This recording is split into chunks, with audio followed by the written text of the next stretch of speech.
Assalamualaikum warahmatullahi wabarakatuh. Salam sehat untuk Pak Boni selaku dosen statistik kelas A pagi. Di sini saya dan teman-teman saya akan membahas mengenai data promosi yang sudah kami analisis satu persatu dari data yang sudah kami olah. Sebelumnya saya akan perkenalkan terlebih dahulu kelompok saya yaitu dengan saya Aditya Ramdhani dengan nomor NIM 218030 2080. Kemudian ada teman saya Ainul Apriansa dengan nomor NIM 219030 2001. Kemudian ada Revina Ramadanti dengan nomor NIM 219030 2256. Lalu kemudian yang terakhir ada Karisma Salsabila dengan nomor NIM 219030 2054. Yang pertama yaitu terdapat regression. Nomor satu itu terdapat variabel entered atau remove. Pada tabel ini menunjukkan mengenai variabel apa saja yang diproses, mana yang menjadi variabel bebas dan terikat. Yang menjadi variabel bebas yaitu promosi, harga, kualitas, pelayanan. Kemudian yang menjadi variabel terikat yakni kepuasan. Kemudian yang nomor 2 terdapat tabel ringkasan model summary. Di sini tabel tersebut menjelaskan besarnya nilai kolerasi atau hubungan R yaitu sebesar 0,565 dan dijelaskan besarnya presentasi pengaruh variabel bebas terhadap variabel terikat yang disebut koefisien determinasi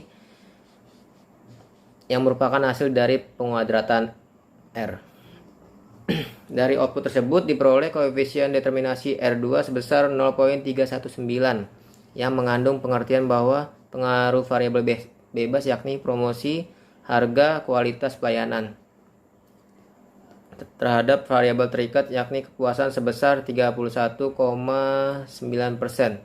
Sedangkan sisanya dipengaruhi oleh faktor-faktor lain di luar variabel X.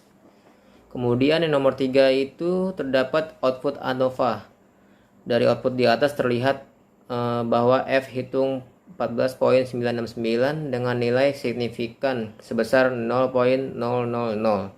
Nilainya jika dibandingkan dengan tingkat alfa yaitu 50% atau sama dengan 0,05.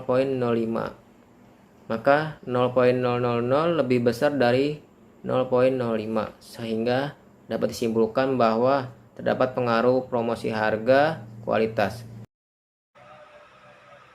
Analisa koefisien konstanta B0 sama dengan 21,678, artinya bila kualitas pelayanan harga dan promosi lainnya adalah 0, maka untuk kepuasan bernilai positif atau meningkat koefisien B1 sama dengan 0,277, artinya bila harga dan promosi nilainya tetap dan berkualitas pelayanan ditingkatkan sebesar Rp1, maka kepuasan akan meningkat sebesar 0,277 rupiah.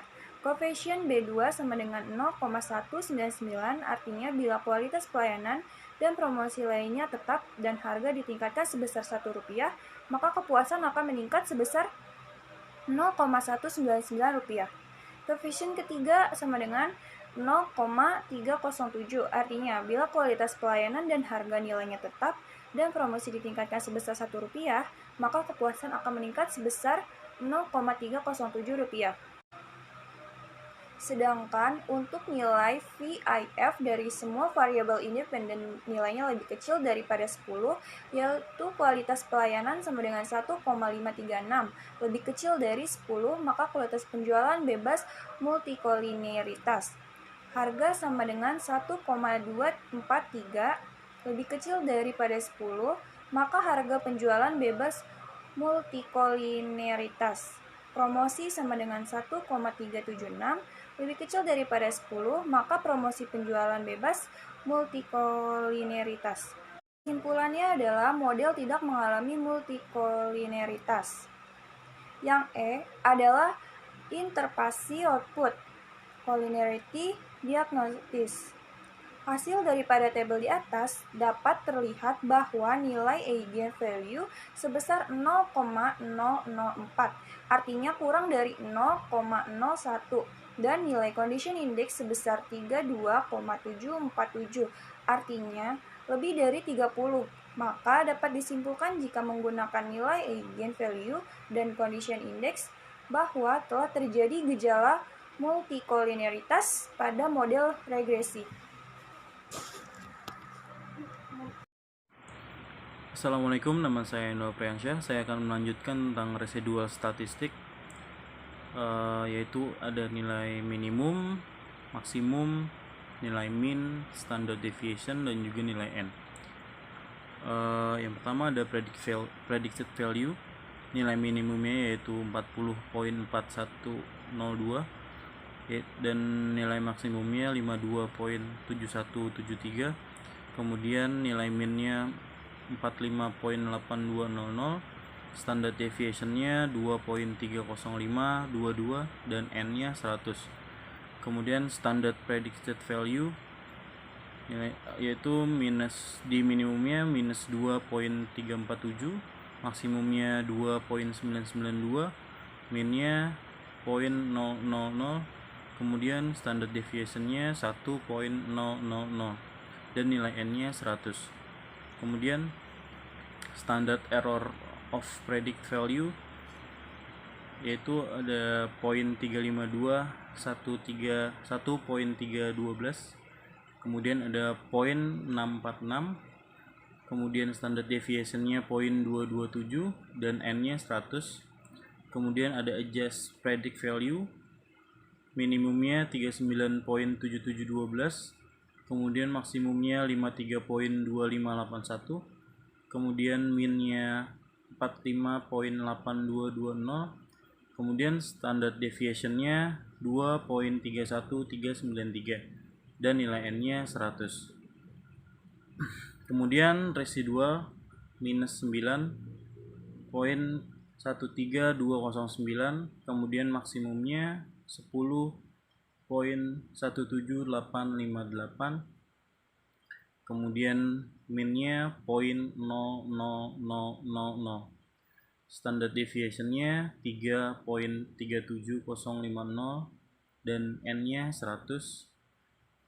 Kemudian standard residual minimumnya minus 2.668, maksimumnya 2.974, kemudian minnya 0.000 dan standard deviationnya 0.985 dan n-nya 100. Kemudian ada study residual yaitu minimumnya minus 2.743, kemudian maksimumnya ada 3.006 dan minnya ada 0.000, kemudian standard deviationnya 1.011 dan nilai n-nya 100. Kemudian ada delete residual yaitu minimumnya minus 9.65428, kemudian maksimumnya 10.40025 dan minnya minus 0.00200, kemudian standard deviationnya 3.555675, kemudian n-nya 100. Kemudian ada study delete residual, nilai minimumnya yaitu minus 2.843, kemudian maksimumnya 3.142, minnya 0.000, kemudian standard deviationnya 1.027 dan n-nya 100. Kemudian ada mahal distance yaitu minimumnya ada 0.059, kemudian maksimumnya 13.562, minnya 2.970, standard deviationnya 2.871 dan n-nya 100. Kemudian ada Cox distance, minimumnya 0.000, maksimumnya ada 0.153, minnya 0.014, standard deviationnya itu 0.028 dan n-nya 100. Centered leverage value-nya 0.001, Kemudian yang maksimumnya 137, minnya 0.030, standard deviation-nya 0.029, dan N-nya 100. Yang G adalah histogram. Data mengarah ke bentuk kurva normal, artinya data berdistribusi normal. H-P-plot, pada gambar P-plot terlihat titik-titik mengikuti dan mendekati garis diagonalnya, sehingga dapat disimpulkan bahwa model regresi memenuhi asumsi normalitas. Scatterplot, berdasarkan output data di atas, data menyebar ke atas atau ke bawah. Sekitar angka 0, penyebaran titik data membentuk pola bergelombang, melebar, kemudian menyempit, serta penyebaran titik data yang tidak berpola. Maka dari itu, dapat disimpulkan bahwa tidak terjadi masalah heterogenesitas, sehingga regresi yang baik dan ideal dapat dipenuhi.